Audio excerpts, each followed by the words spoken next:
안녕하세요. 어쩌다 아송구입니다.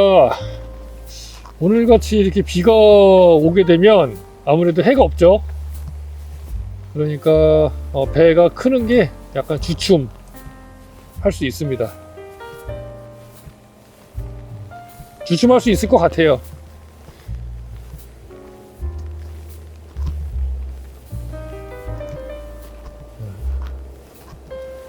여기도 마찬가지.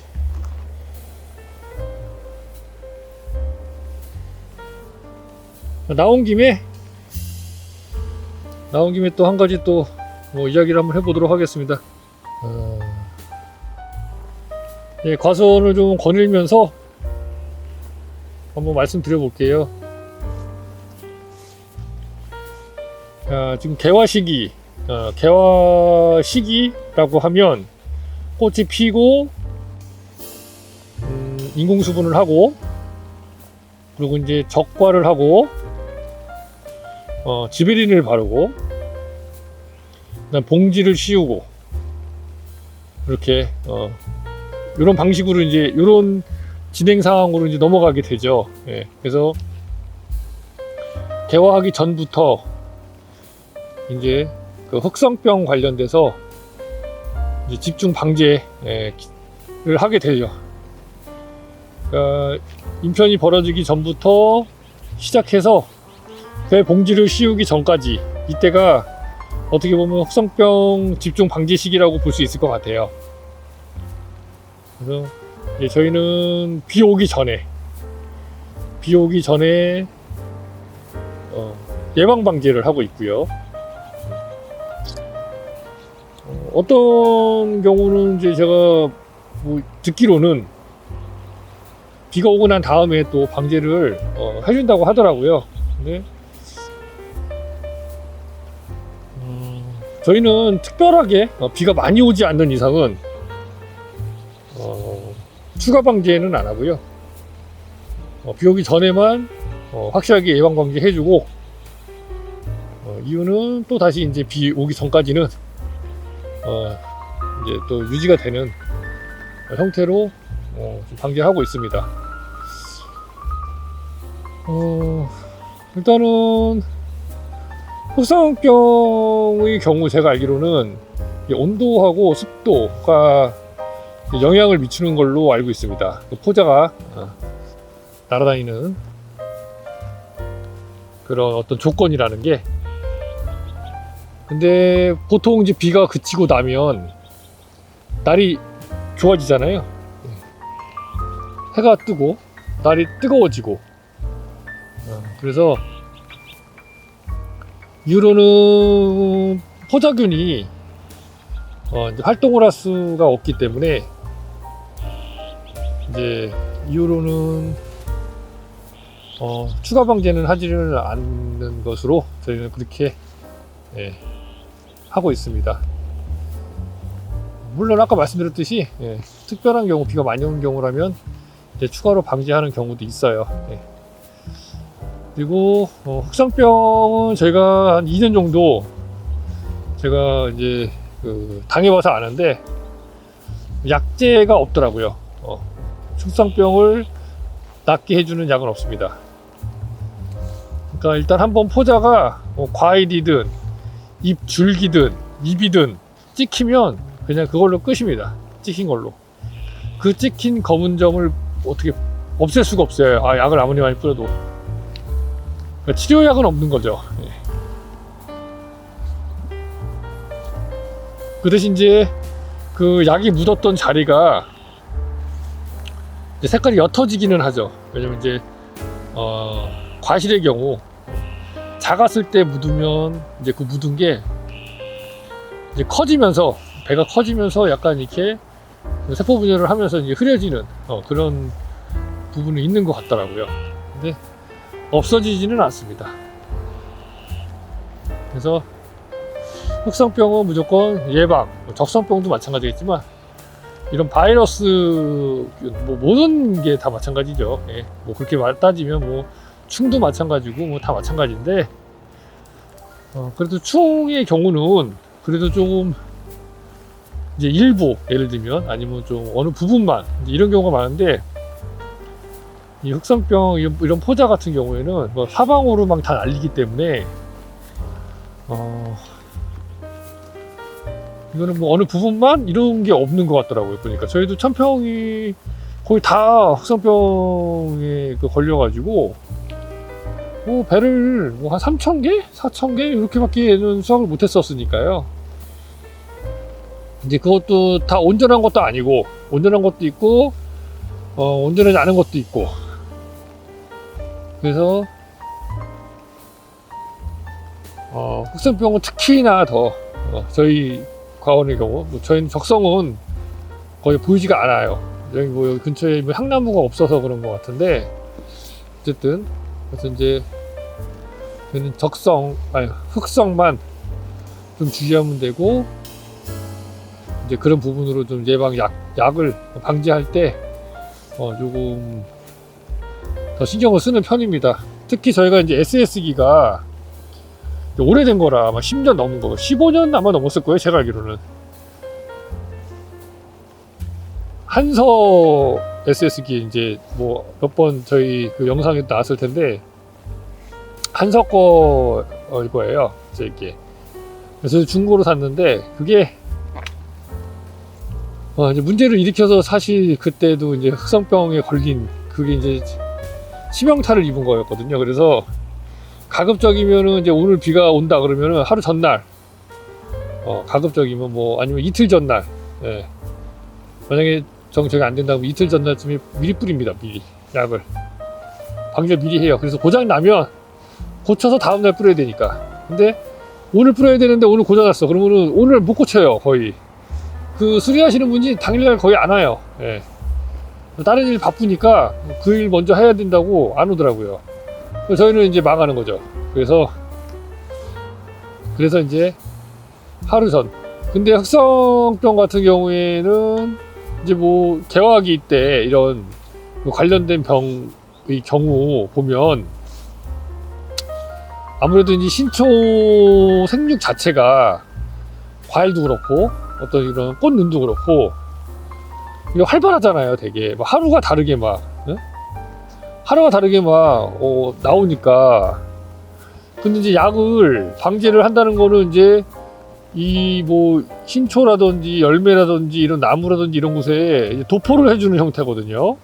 도포를 해서 이제 보호막을 만들어준다, 이런 개념인데, 예를 들면은 이틀 후에 비가 오는데 이틀 전에 뿌리면 또 내가 약을 뿌리고 나서 이틀 동안 또 자랄 거 아닙니까, 그죠? 그럼 그 자라는 부분에는 이제 도포가 안 돼 있게 되겠죠. 그럼 이제 그 부분으로 이제 흑성병 포자가 날아가서 붙을 수가 있다는 거죠. 그래서 가급적이면 흑성병의 경우로 한정해서 말씀을 드려보면, 좀 이제 근접해서, 예를 들면 오늘 저녁 때 비가 온다 그러면 오늘 아침에, 아니면은 뭐 원래 방제 매뉴얼이 이제 이렇잖아요. 약 뿌리고 2시간 지난 다음에 이제 비가 와도 상관이 없다. 이제 안전하다, 어느 정도는. 상관이 없다라고 얘기하기보다는 좀 안전한 그런 상태가 된다. 그러니까 그 정도 되면은 이제 말라서 이제 건조가 돼서 이제 그 약재가 도포가 된 상태가 유지가 되기 때문에 그 정도면은 좋다. 크게 문제가 없다. 로 보니까 실질적으로 비 오는 시간을 정확히 안다면 하면 좋겠죠. 그럼 이제 약 뿌리는데 한 2시간 걸리고, 예를 들면, 그리고 2시간 말라야 된다면 한 4시간 전에 이제 미리 살포를 해 놓으면 딱 마른 다음에 비가 와서 아주 최적으로 약의 효과를 누릴 수 있는 그런 부분이 될 거라고 생각을 합니다. 근데 그렇게 우리가 할 수가 없으니까 보통 이제 오전, 방제는 보통 오전에 많이 하고요.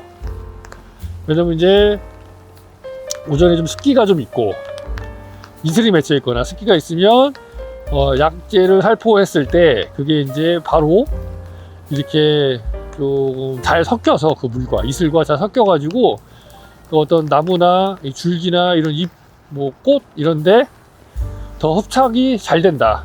예. 이제 마른 곳에다가 이제 하게 되면 막 물 떨어지는 것들도 많을 거잖아요. 이제 물론 그것도 떨어지는데, 그래도 이제 이 좀 젖어 있는 상태는 가서 이제 들러붙기가 더 좋다. 그래서 저희는 주로 오전, 그리고 바람은 2msec 이하일 때, 가급적이라면 1msec면 더 좋고. 근데 약간의 바람은 불어줘도 괜찮더라고요. 약간의 바람은 그럼 이제 싹 흩날리면서 주변을 싹 이제. 근데 가급적이면 약재가 SS기 자체가 힘이 있기 때문에 방지하는 부분, 노즐이 굳이 그렇게 뭐 바람이 불지 않아도 충분히 약재를 묻힐 수 있는 상태가 되고, 그래서 바람이 안 불고 이제 오전 같은 경우에 이슬이 있고 안개가 좀 껴 있으면 최적의 상태인 것 같더라고요, 보니까. 그 이렇게 되게 뭐라 그러지, 그 주변이 다 습하기 때문에 더 잘 들러붙고, 바람이 안 불면 그 주변에 계속 둥둥둥둥 떠다녀요, 그 약재가. 한동안 그러면서 계속 늘러붙거든요. 그리고 너무 제가 눈으로 딱 보기에도 이거 되게 이렇게 방지하니까 되게 좋다. 그러니까 안개 분사 방식이 그래서 좋은 거잖아요. 아주 곳곳 안 묻는 데 없이 그냥 다 묻는 그런 형태가 되잖아요. 안개 분사 아주 미세하게. 그러니까 그런 형태로 들러붙는 게 가장 좋기는 한 것 같더라고요, 약 효과는.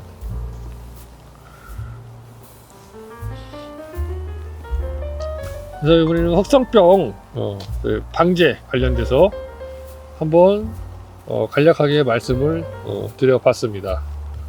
지금 저가는 뭐 비 올 때는 저가 좋습니다. 저가하는 거 뭐 나쁘지 않아요. 다 펴주고, 이것도 뭐 수분이 잘못됐는지 확실한 거 먼저 제거해주면 됩니다. 확실한 거 먼저 제거하면 최소한 3개에서 4개, 많게는 5개까지도 제거를 할 수가 있습니다. 이렇게 남은 거 여기 3개 남았어요. 이렇게 3개. 근데 아마 요게 남을 거예요.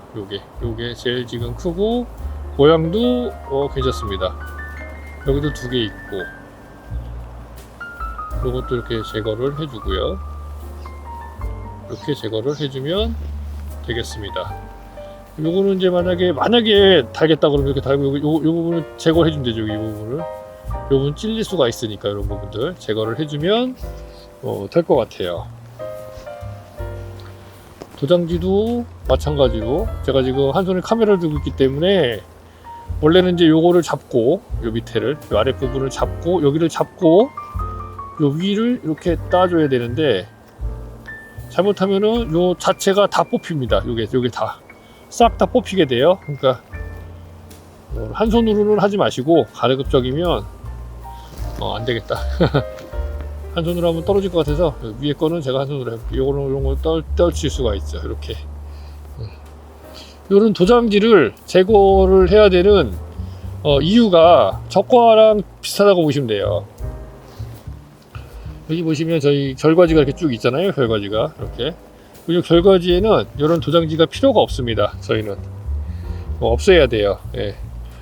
이게 흡사 어떤 느낌이냐면, 여기에 있는 요런 불필요한 이 열매, 요거랑 같다고 보시면 돼요. 저희한테는. 그렇기 때문에 얘네들은 제거를 해줘야 됩니다.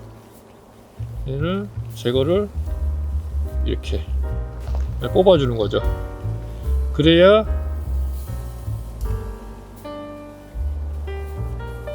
얘네들로 가는 영양분을 열매가 먹을 수가 있게 되고, 그래야 내가 키우려고 하는 열매에 힘이 들어가게 되는 거죠. 그래서 도장지는 제거하는 목적은 이 쓸데없는 열매를 제거하는 저가와 같다. 또 도장지가 자라는데 엄청나게 많은 영양분이 필요로 하거든요. 근데 그 영양분을 굴러 안 가게 하고 열매 쪽으로 가게 해줄 수 있다고 한다면 당연히 그렇게 하는 게 맞겠죠. 그죠? 그래서 도장지를 제거해주는 부분도 있습니다.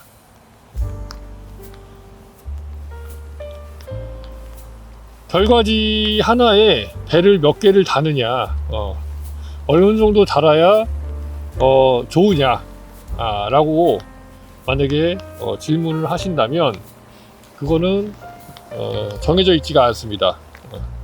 그것도 도장지죠. 이렇게 대를 요런 대를 형성하면서 자라 올라오는 건 다 도장지라고 보시면 돼요. 올해는 도장지가 좀 많이 나네요. 왜냐면 제가 예비지 전종을 좀 많이 했습니다. 그러니까 감벌리라고 하는 소위 그 결과지가 있던 걸 좀 많이 쳐줬더니 그 힘이 또 이렇게 다른 결과지 쪽으로 이동을 하는 것 같습니다.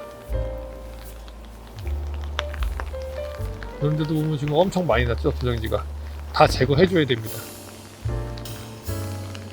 이건 이제 이전에 있던 과지고, 여기에 있는 제가 나무를 두꺼운 다주지였던 나무들을 잘라주니까 이렇게 도장지가 많이 발생을 하게 되는 겁니다. 힘이 어디 갈 데가 없으니까 주체를 못하기 때문이죠.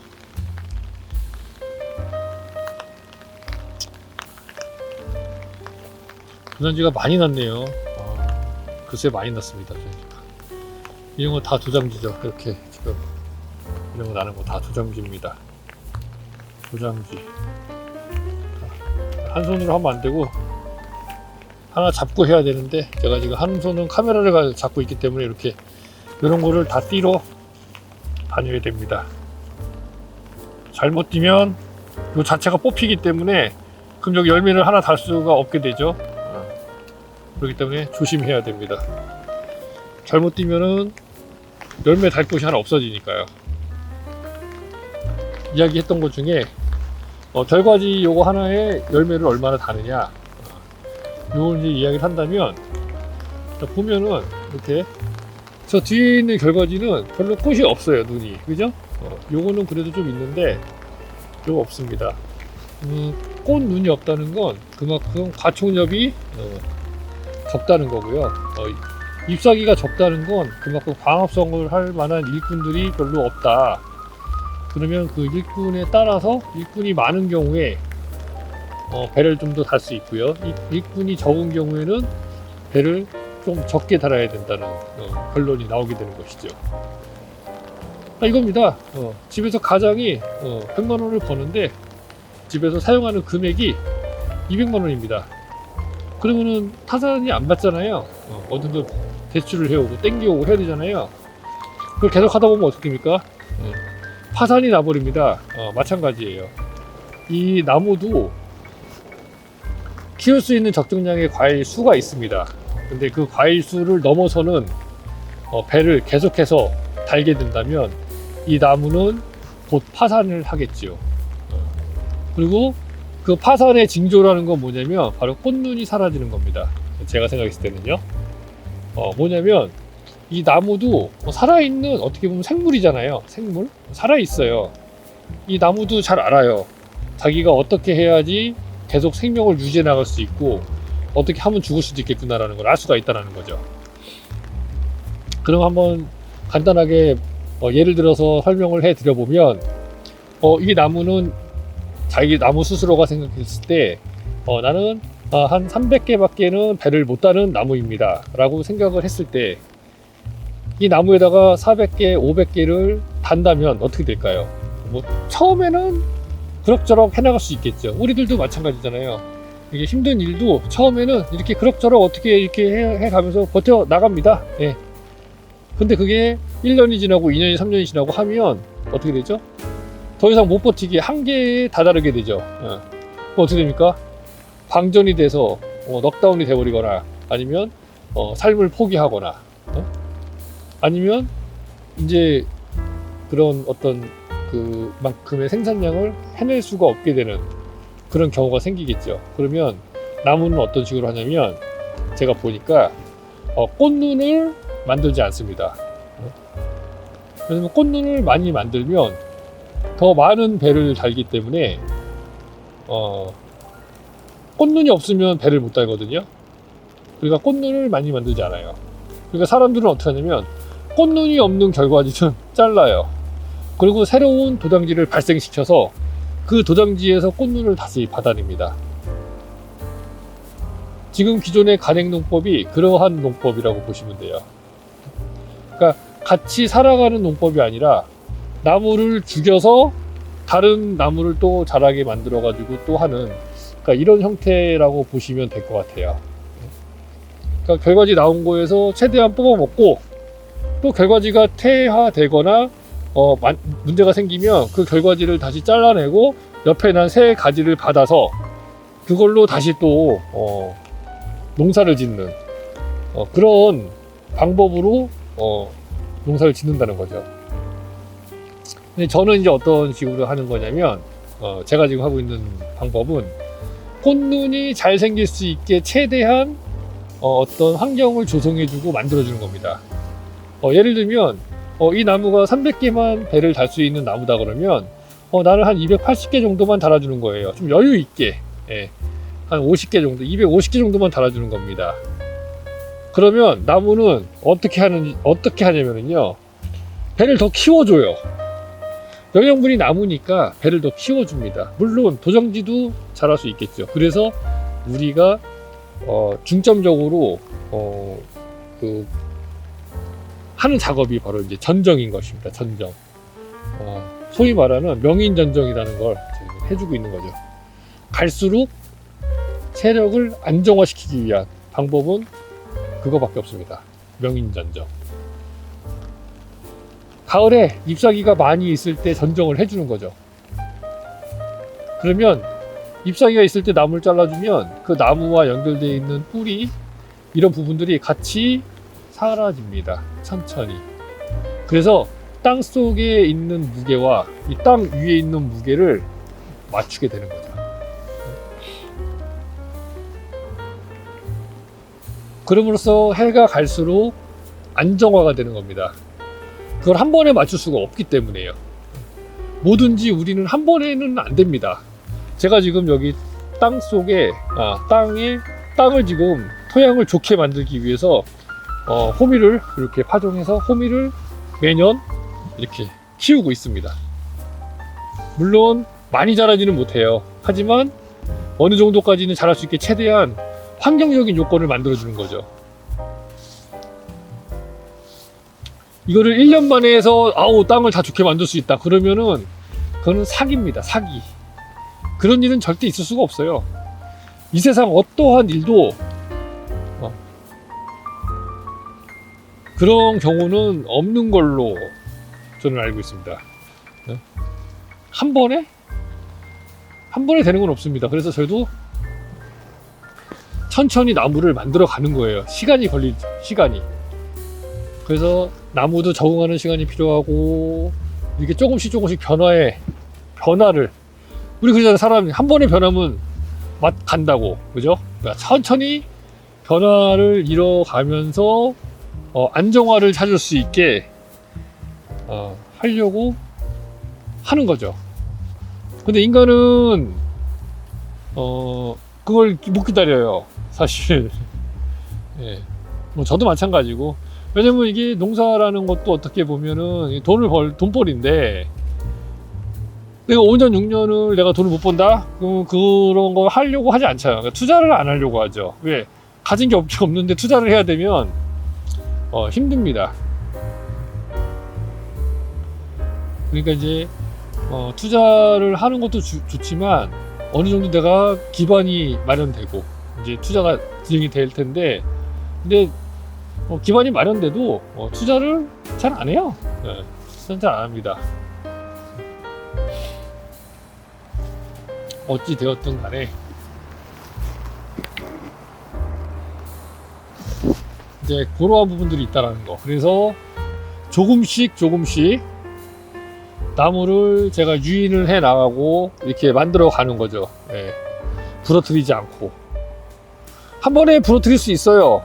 나무를 한 2m 키워서 2년 키워서 그냥 한 번에 부러뜨려 갖고 일자로 쫙 그냥 뻗어서 거기 꽃눈 만들어 가지고 한 2, 3년 지어먹고 또 잘라버리고 다른 결과지 받아서 또 할 수 있습니다. 근데 저는 그거를 안 하는 이유가 뭐냐면, 난 이 결과지 한번 만들어서 한 10년, 15년 쓰고 싶어요. 그냥 그러려고 이렇게 만드는 겁니다, 사실은. 예. 결과지에 배를 얼마를 달아야 되느냐에 대한 부분은, 그래서 결론은 이제 정해놓은 게 있어요. 저희 뭐 농업기술센터나 이런 데 이제 보면 배 재배 관련해서 내용을 보면 이파리 30개 정도가 배 하나를 키운다 라고 되어 있습니다. 30개에서 50개 사이라고 하는 게 맞겠네요. 그래서 저희는 최대한 50개로 봅니다. 50개 50개가 나무 하나, 배 하나 키운다 그러면 꽃눈 하나가 잎사귀 5개, 꽃눈 10개가 잎사귀 50개, 꽃눈 100개가 잎사귀 500개, 꽃눈이 100개면 잎사귀가 500개입니다. 꽃눈이 100개면. 그러면 10개를 달 수 있죠. 꽃눈 200개면 열매를 20개 달 수 있어요. 제가 원하는 만큼의 배를 달 수가 있게 되는 거죠. 그래서 꽃눈을 유지하는 게 굉장히 중요하다. 꽃눈이 있어야 열매를 달 수 있고, 왜냐면 꽃눈 밑에 잎사귀가 생기기 때문이죠. 꽃눈이 없으면 잎사귀도 없어요. 열매도 못 달고. 그러니까 200개 이상, 최소 꽃눈이 250개 정도 이상은 결과지 하나에 있어야 거기에 배를 한 15개에서 20개 정도 달 수 있다라고 생각하시면 될 것 같습니다. 꽃눈 하나가 잎사귀 5개를 만들어낸다. 보통. 물론 2개 만들어내는 경우도 있고 3개 만들어내는 경우도 있고 여러 가지 경우가 있기 때문에 딱 5개라고 못을 박을 수는 없지만, 정상적인 꽃눈의 경우 잎사귀를 5개 정도 펼치는 걸로 알고 있습니다. 그래서 그걸 기준으로 해서 말씀을 드린 거고요. 그래서 제가 딱 잘라서 말씀드리지 않고 250개, 200개 이상, 250개에서 300개 정도의 꽃눈을 가지고 있다면 거기에는 충분히 20개 정도의 배를 달아도 다 먹여 살릴 수가 있다. 이렇게 보고 있습니다. 그리고 저는 어차피 추석 출하가 목표이기 때문에 추석 출하를 할 수 있는 양만큼만, 안전하게 들어올 수 있는 양만큼만 배를 다는 게 이제 그게 이제 기술이겠죠. 예.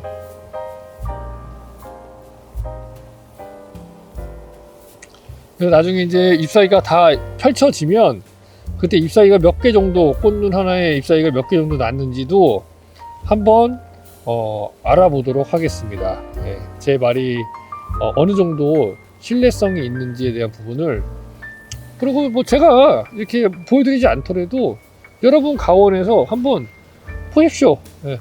꽃눈 하나 해가지고 잎사귀가 몇 개 정도 벌어지는지.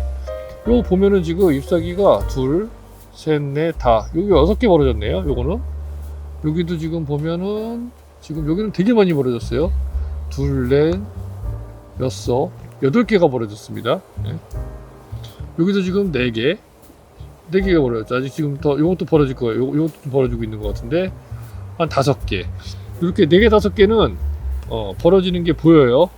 그래서 아마 그거는 직접 한번 확인해 보시면 되고, 꽃눈에 이상이 없는 경우 그 정도 된다라는 것만 알고 계시면 내가 내 결과지에 배를 몇 개 달아야 되는지 잘 모르겠다라고 생각이 되신다면 한번 겨울에 꽃눈이 보일 때 한번 결과지를 몇 개만 세 보시면 아시죠. 이 정도의 결과지면 한 뭐 10개 정도 달아도 배를 충분히 키울 수 있겠구나. 한 여기는 5개만 달면은 되겠구나. 여기는 10개만 달면 되겠구나. 뭐 7개만 달면 되겠구나. 이런 식으로 배를 달고 그 해에 농사를 지어보고, 그래서 추석 안에 배를 다 키워내는지 못 키워내는지 이런 것도 한번 보시고, 그럼 못 키워냈으면 내가 듣기로는 이렇게 하면 키워낸다는데 왜 못 키워내지? 그럼 우리 뭐가 부족한가? 예를 들면 뭐 물이 부족한가? 아니면 뭐 비료가 부족한가? 뭐가 부족한가? 이런 부분들을 하나씩 채워나가면 이제 그때 되겠죠. 네. 그러니까 이게 모든 땅에 다 적용되는 게 아닙니다. 네. 모든 조건에서 다 동일시 될 수는 없다고 보여지는 거죠. 왜냐면 저는 지금 나주 여기 금천에서 농사를 짓고 있고, 요 나주 금천에 농사 짓는 걸 걸 경험하고 배운 걸 토대로 말씀을 드리는 거기 때문에 제가 강원도 가서 농사를 지어본 적이 없어요. 그죠? 그러니까 강원도에서도 이렇게 똑같이 적용이 되리라고 보기는 어려울 수도 있습니다. 그렇기 때문에 환경적인 지리적인 이러한 부분들을 감안해서 내용을 좀 이해하시는 부분이 저는 좋지 않을까 생각이 듭니다. 겨울이 긴 곳하고 여름이 긴 곳하고 똑같을 수는 없어요. 그죠? 햇빛이 많이 들어오는 곳과 햇빛이 적게 들어오는 곳과 똑같을 수는 없죠. 관수를 잘해서 물을 잘 먹는 곳과 물이 거의 없는 곳과 똑같을 수가 없어요. 어떤 조건이나 이런 것들이 다 다르기 때문에 그거는 좀 다른 이야기라고 볼 수 있을 것 같아요. 그래서 오늘 이렇게 여러 가지 이야기를 또 한번 말씀드려 보았습니다. 너무 길게 찍으면 또 머리가 아파서 편집하려거든요. 일단 여기까지만 하고 비가 계속 오니까요. 별다른 비 피해가 없었으면 좋겠고요. 또 다시 찾아오도록 하겠습니다. 어쩌다 안정도였습니다. 감사합니다.